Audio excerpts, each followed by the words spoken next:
In December 1962, the Beatles had to skip their show at the Cavern Club. They were booked to open for one of the hottest acts in the world, Frank Ifield. I got a feeling called a blue, losing for baby said goodbye. And I don't know what I'll do. All I do is sit and cry. Oh, Lord. Lovesick Blues was Frank Ifield's second consecutive #1 hit. A few months later, his opening act was making waves of their own, but the Fab Four graciously vacated the #1 spot after just 1 week and allowed Frank Ifield to achieve a milestone. He became the first artist in British pop music to score 3 consecutive #1 hits. Oh, the wayward wind is a restless wind, a restless wind that yearns to wander, and I was born the next of kin, the next of kin to the wayward wind. Frank Ifield was born in England in 1937, but his parents were Australian and returned to Dural, near Sydney, shortly after the war. Young Frank grew up listening to country music and Hollywood standards. He began working in tent shows and circuses as a spruiker. In time, he graduated to top billing. By 1959, he was sufficiently established in Australia to want to try his luck back in England.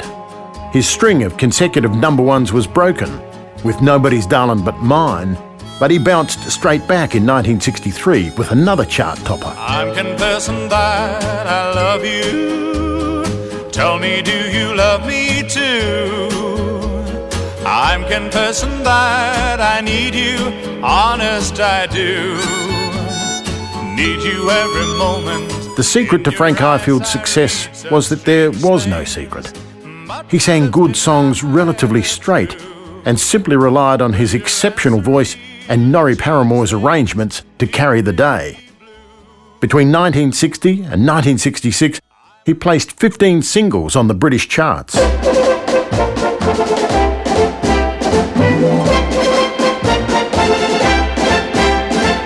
Please lend a little ear to my pleas. Lend a ray of cheer to my pleas. Tell me that you love me too. Sometimes his material was 20 or more years old.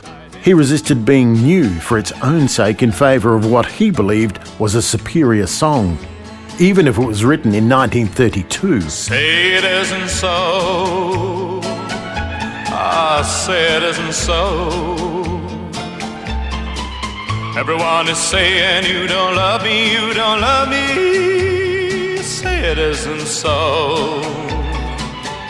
Everywhere I go, everyone I know whispers that you're growing tired of me, but say it isn't so. He did have one gimmick, though, that became something of a trademark. Being a lover of country music, Frank had taught himself to yodel. Back in 1962, his 2-year contract with EMI had almost expired, and there were no hits in sight. He pleaded with music director Norrie Paramore to be allowed to add some personal touches. To begin with, he wasn't happy with the introduction to the song they were working on. No, there was a musician that was booked there to play guitar, and he was playing all the sort of jazz chords, and I said to him, no, I just want the ordinary hillbillies type open sound guitar. And of course, it's going back to the first book as far as he was concerned when he first started off. But so I said, well, this is how it's done, and I played it myself. He then sang the 20-year-old song the way he wanted to sing it, adding his country influences.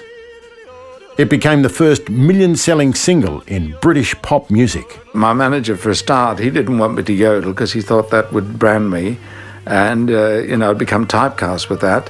Norrie, on the other hand, thought it wasn't commercial.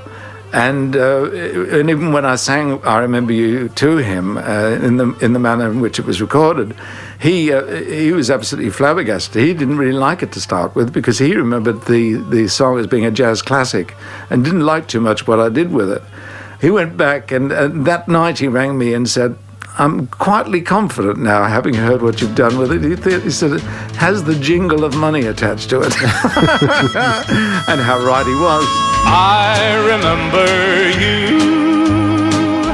You're the one who made my dreams come true. A few kisses ago, I remember you. You're the one who said I love you too. Yes, I do, didn't you know? I remember too a distant bell and stars that fell like the rain out of the blue. And my life is through, and the angels ask me to recall the thrill of them all. Then I will tell them I remember you. I remember too a distant bell and stars that fell just like the rain out of the blue. And my life is through, and the angels ask me to recall